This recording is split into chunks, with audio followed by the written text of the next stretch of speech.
What's up, guys? I'm Shannon Ikow from Counts Customs. Check out Bill's Cool Projects on YouTube. Take it easy.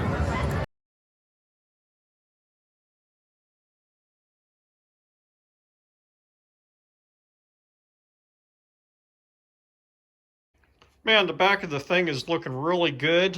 We've got pretty much finished bodywork done on it. Bumpers mounted with the blocks I had in the previous video, straight as an arrow now after I straightened it and heated it. Back end's looking really good. And I had a couple of people ask on how I did this removable cross member, and as I mentioned in the previous video, somebody had cut this out with a torch when I stole the motor out of it. This thing has only got 11,000 miles on it, and been sitting in a barn probably for 40 years, but somebody stole the motor out of it, and they took a cutting torch and sliced down, rather than jacking the car up in the back end to pull the motor out through the bottom, they chopped it out. So I guess a lot of the buses, the bay windows and stuff have a removable cross member there. So anyway, let's take it apart and I'll show you how I did it. Again, I wouldn't do this on a a good body, but since I had this cut out already, this is how I fixed it. So now I have two 8mm bolts on either side here. Just remove these and this cross member comes off. Take the bumper, a couple bolts on the bumper, drop it out, and then you can just take the engine straight out the back, which is pretty convenient. So let's open up the hood and let's undo this bolt here, and I'll show you how I did this.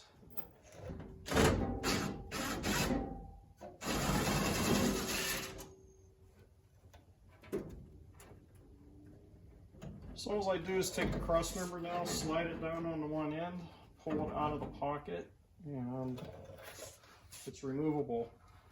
So you see this on the camera. What I did is I welded in a piece of flat steel. I have a piece here, and I had this laying around, but you can buy this at Home Depot. So I wedged it into the inside here, and then tack welded it across there and did some finished body work on it, just roughed it out. And then I tapped that whole, that's an 8mm tap. And then I ran the bolt all the way through and can get to the other side. So, and I also cut a slit underneath here, right in here, right where the body's at.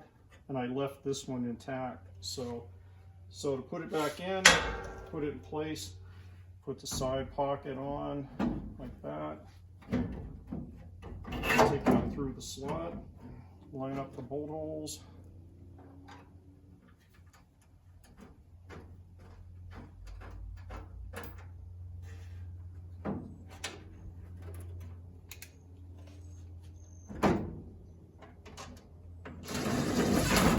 tighten them up.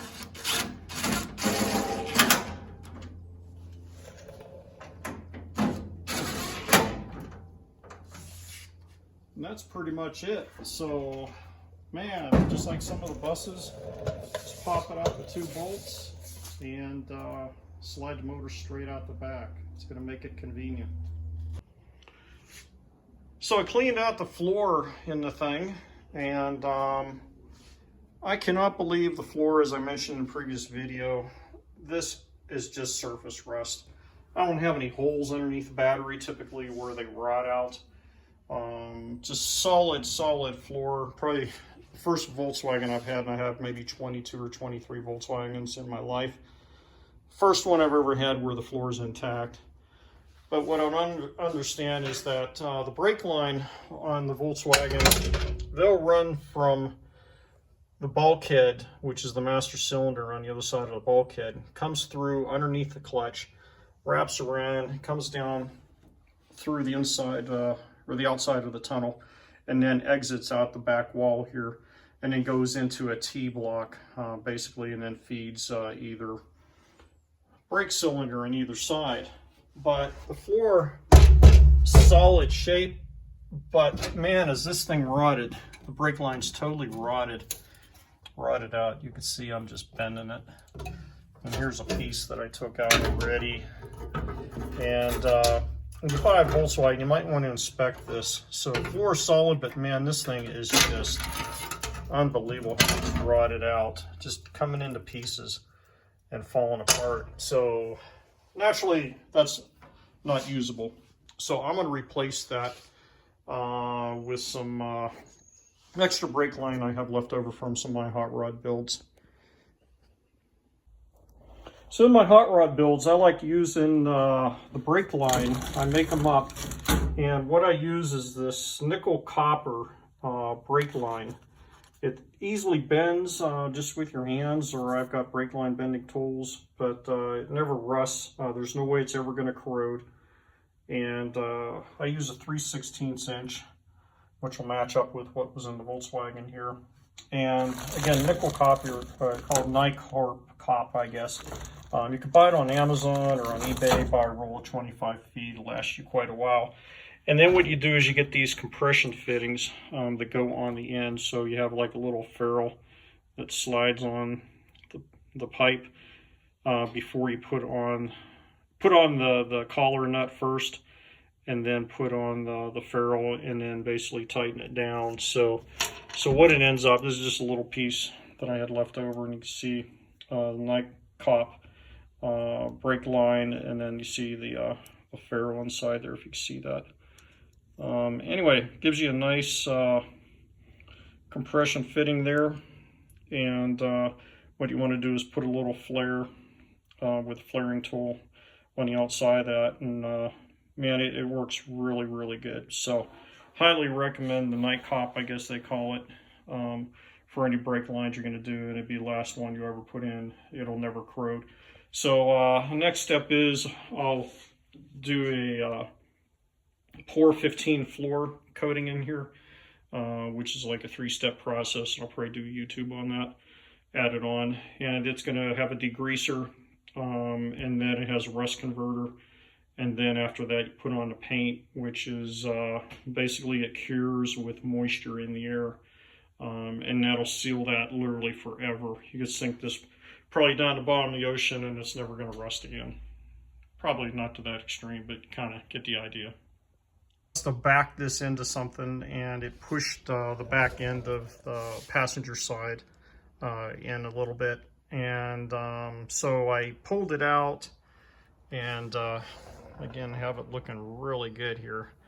But to do that, I had to make a couple relief cuts where some of the interior inner panels had buckled in a little bit. So one of the relief cuts I did is inside the wheel well here. See, there's the back drum, and I made a relief cut straight down here, and as you can see, as I pulled it up, this is wider at the bottom than it is at the top now, because it, corrected it, but in here was a crumple. There's no way you're going to pound that out, so I just made a relief cut. So today's project is I'm going to get this put back better than new, grind this down and cut this out, and then put a piece of 18 gauge steel back in here and weld it back in again. So that's today's project. Time to throw some sparks.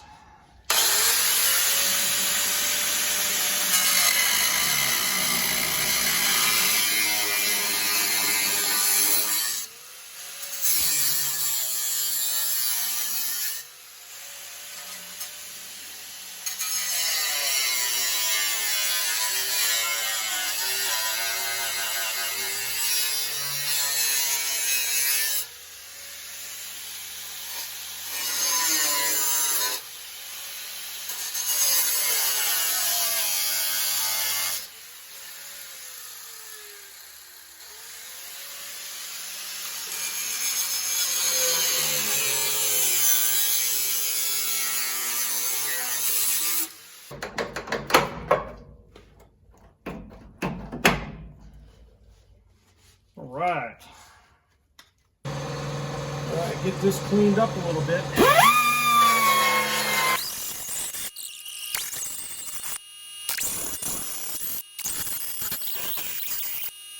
All right, all the metal's cleaned up, and as my friend on YouTube, Musty1, says, time to make some paper dolls.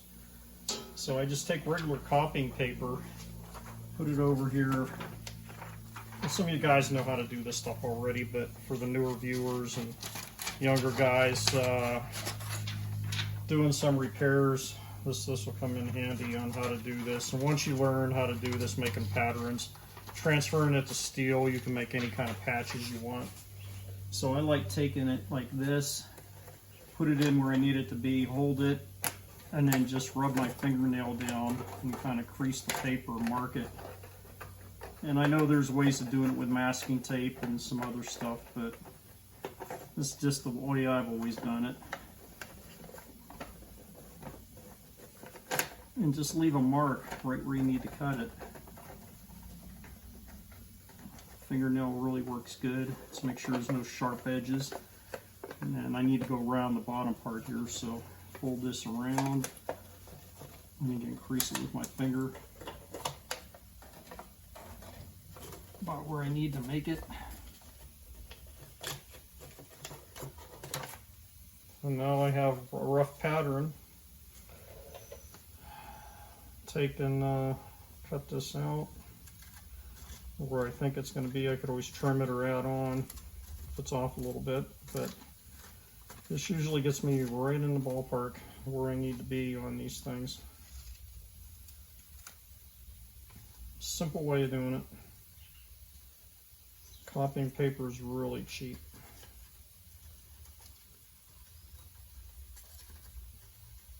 And then for the heavier stuff, I'll use, go to our local Hobby Lobby and get some poster board and stuff if I'm doing some heavier duty stuff. So anyway, let's see how that fits. Man, that is like right on the money. Check that out. Put a bend there in the paper. I need the bend. And there's my patch. Weld that up. Looking good. Looking really good. Needs to bend up on a little bit on that end. Alright, I got my piece of metal. You see I've made a lot of cuts out of this thing in the past for different panels, patches and stuff. So just lay the paper and I take my trusty Sharpie here. Just trace around my copy paper. And then you see the Sharpie leaves a pretty fat mark, but I know that what I'll do is I'll cut it on the inside of the Sharpie line. So anyway, done it other ways in the past too. You can take some primer, just set your pattern down there and just prime around the edges and that'll leave a mark, but Sharpie works good. So there's my marks. So different ways of cutting this. You can cut it with shears. I have one of those air cutters and stuff. Also have that little attachment that goes on the end of a drill that cuts out little like half moons. But the problem is it just shoots those half moons all over the place and ends up sticking them, digging them out of the shoe with a pair of pliers and real sharp edges. But it works really good for rounded cuts. But what I like using, just the old trusty jigsaw with a metal cutting blade on here. This is my DeWalt cutter. And that's a Bosch blade on here, real fine tooth. And definitely wear some eye protection because this will shoot up some metal. And put your gloves on. And let's cut it out.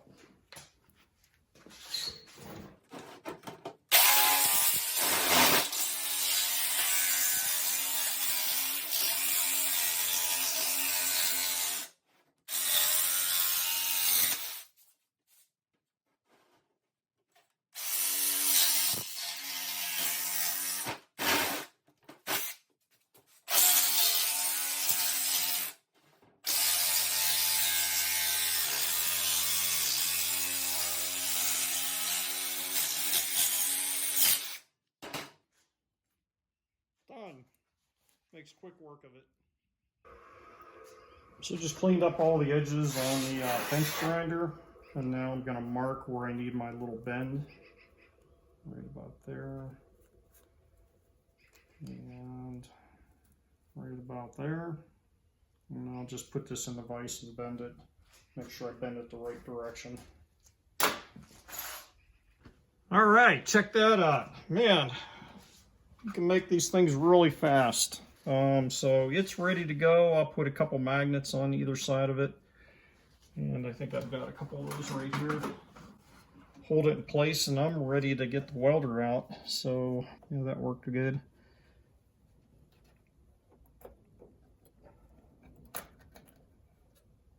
Yeah, I think that's good enough right there, and I'll get a couple tacks in it.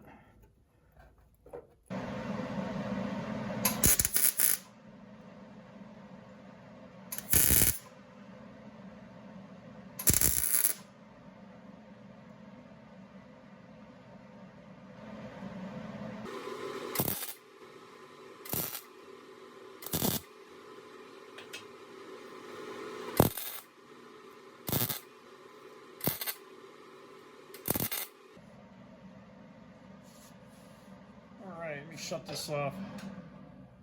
So the idea is that you're going to tack, and again, you guys probably know this, but for those of you that have ever done this before, go get your Harbor Freight MIG welder and play around a little bit.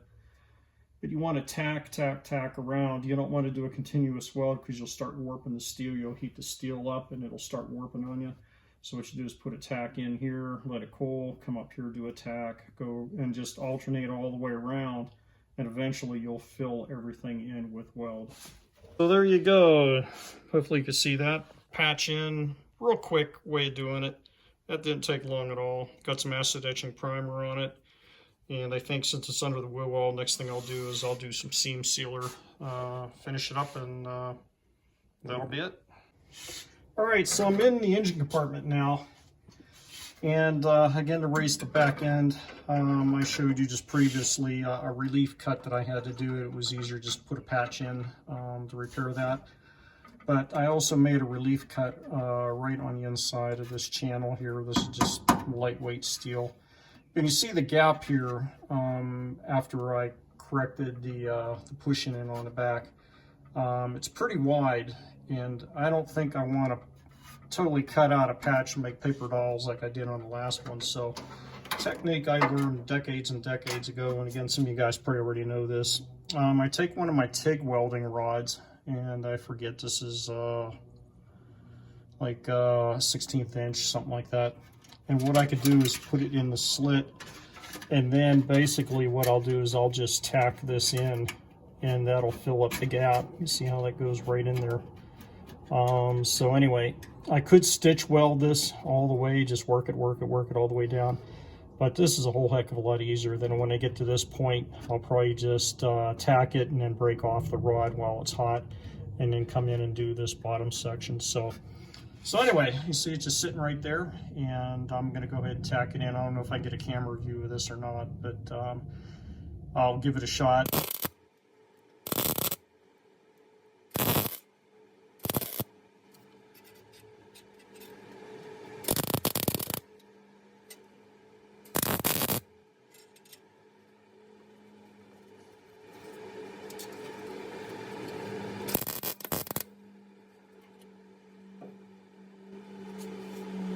All right, all welded up, and that's going to be up underneath the air cleaner. But anyway, some seam sealer, and that'll finish that up. Just another technique that you could use. Combination, I guess you'd call it, TIG and MIG welding. Just finished up the back quarters. So in the previous video, you saw the hole in the patch that was put in. So anyway, got that finished up, and I think next is going to be some more of the dents in the front of the car, and pretty much wrap up the bodywork. So anyway, I think I'll wrap it up and get this video posted probably Monday or Tuesday. And that's it for now. Anyway, please hit the subscribe button. Hit the bell for new videos that I'm posting. I'm trying to do at least one a week. And if you have any comments, leave them. Be happy to get back to you on any questions you have. And thanks for watching.